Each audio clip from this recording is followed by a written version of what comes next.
ঝগড়া একটা মিনিট, আপনি কি আপনার মানে আপনার ইয়ের সাথে ঝগড়া করেন না? আমাদের ভাবির সাথে কি ঝগড়া করেন না? একই ছাদের নিচে যতদিন থাকবেন ততদিন ঝগড়া চলবেই আর কি। ভালোবাসা থাকলে ঝগড়া হবেই, এর কোনো বিকল্প নাই। ঝগড়া না হলে ওই চুকা হাসি দিল। ওই ক্যারেক্টারটা ওই সম্পর্ক ফেক ভাই। আমি তো খুবই খারাপ মহিলা, আমার মায়ের মতো। আমরা ভিলেন এখানে। ভাই ভাবি ঝগড়া করি, আর আমি তো এখন জাতীয় ভাবি হয়ে গেছি। যাই হোক, সেটা অবশ্যই আনন্দের বিষয়। একটা কাজ করে এরকম একটা উপাধি পাওয়া, সেটাও একজন আর্টিস্টের জন্য অবশ্যই ভাগ্যের বিষয় আমি বলবো।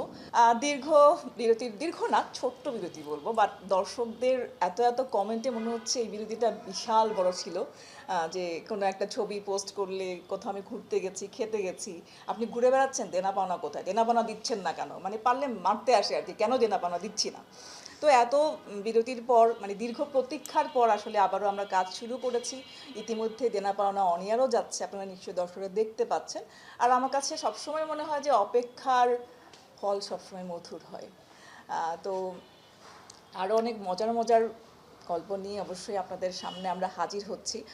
আর আমার ক্যারেক্টার তো, আমি তো ভাবি, আমি তো খুবই খারাপ মহিলা, আমার মায়ের মতো। আমরা ভিলেন এখানে। খায়রুলকে কেন দেখতে পারি না, খায়রুলের সঙ্গে কেন ভালো ব্যবহার করি না, এবং কেউ কেউ তো এটাও বলে যে আপনি ডিরেক্টরের কথা শুনবেন না, আপনি ডিরেক্টর যদি বলেও আপনি শুনবেন না, আপনি বাবা মার সঙ্গে শ্বশুর শাশুড়ির সঙ্গে অবশ্যই ভালো ব্যবহার করবেন। তো এইগুলোই তো আসলে একটা ক্যারেক্টারের অনেক বড় পাওয়া আমি মনে করি। আর এতদিন পরে এসে একটা ফ্যামিলি ড্রামা কেন এত জনপ্রিয়তা পাচ্ছে, সেটা অপুদি খুব সুন্দর করে বললেন যে আসলে আমরা আসলে আমাদের জীবনের, আমাদের ক্যারেক্টারের রিফ্লেকশন আসলে দেখতে চাই।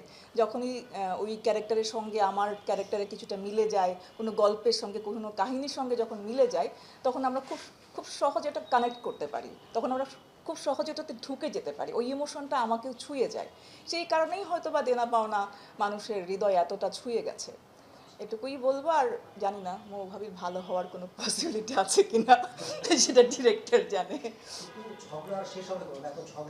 ঝগড়া একটা মিনিট, আপনি কি আপনার মানে আপনার ইয়ের সাথে ঝগড়া করেন না? আমাদের ভাবির সাথে কি ঝগড়া করেন না? একই ছাদের নিচে যতদিন থাকবেন ততদিন ঝগড়া চলবেই আর কি। ভালোবাসা থাকলে ঝগড়া হবেই, এর কোনো বিকল্প নাই।